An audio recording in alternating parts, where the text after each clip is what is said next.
aderire al referendum non correndo il rischio che poi si arrivi lì e la gente non vada a votare, che pensi che sia uno dei soliti referendum, e siccome adesso è quasi di moda non andare a votare il referendum, anche questo potrebbe passare in sordina e quindi non essere votato, non tanto perché si è a favore del nucleare, che poi uno potrebbe votare anche no, potrebbe votare invece che sì, e quindi manifestare la sua propensione, la sua volontà verso il nucleare. Il problema è quello di superare il quorum. Guardate, così a livello informativo, questo è un referendum promosso in base alla legge numero 20, che è una legge del 57,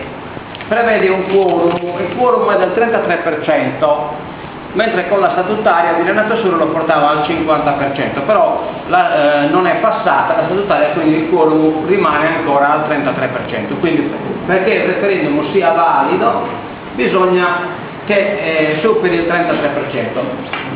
Guardate bene però che non è che sia necessaria una validità, perché questo è un referendum consultivo che consulta il popolo sardo su di un argomento che lo riguarda, cioè che riguarda sia l'attualità sia il futuro di questo popolo, e quindi il referendum è comunque valido perché esprime un parere di questo popolo. Le motivazioni per cui sia stato chiamato il popolo sardo a pronunciarsi su questo argomento penso siano chiare a tutti. È vero che non avrà effetti di carattere legislativo, cioè non abolisce nessuna legge, non propone nessuna legge, ma è comunque il pronunciamento di un popolo e creerà ovviamente verso la scelta del nucleare una ostilità ambientale da parte di questo popolo, cioè questo popolo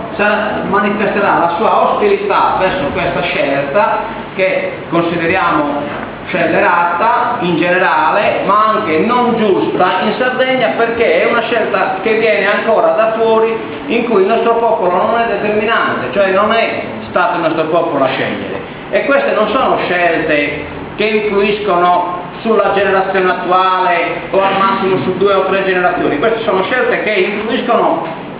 sul futuro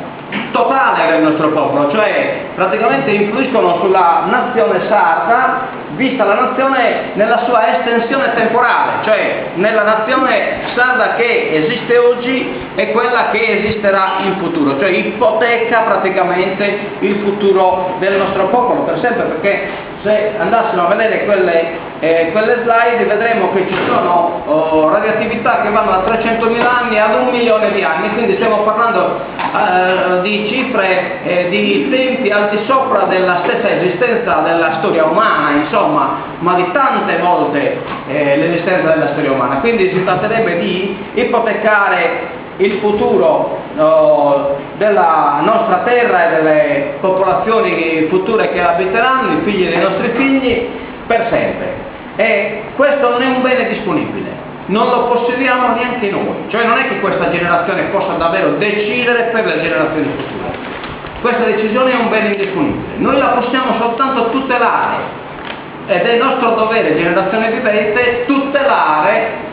il futuro dei nostri figli e delle generazioni future di sardi che abiteranno questa terra. Non possiamo assolutamente pensare che questa generazione possa essere ricordata nella storia del popolo sardo come quella generazione che ha permesso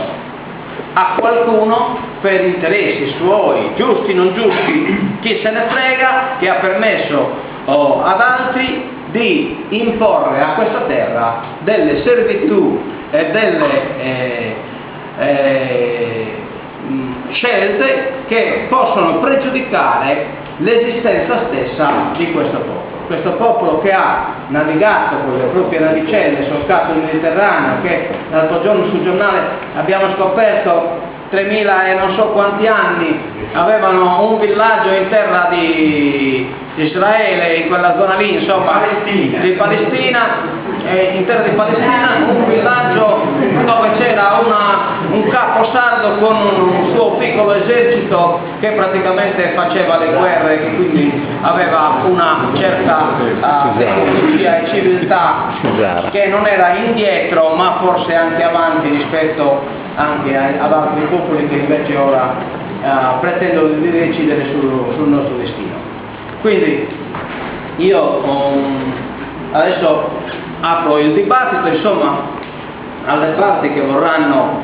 contribuire e che hanno dato già la loro adesione. Il comitato avrà comunque un successo, perché basta vedere le adesioni che ci sono già, c'è uno spazio di condivisione abbastanza vasto, ma io penso che se ne aggiungeranno anche altre, perché guardate bene, quello che sarà rispettato è l'aspetto collettivo e condiviso del comitato. Non ci saranno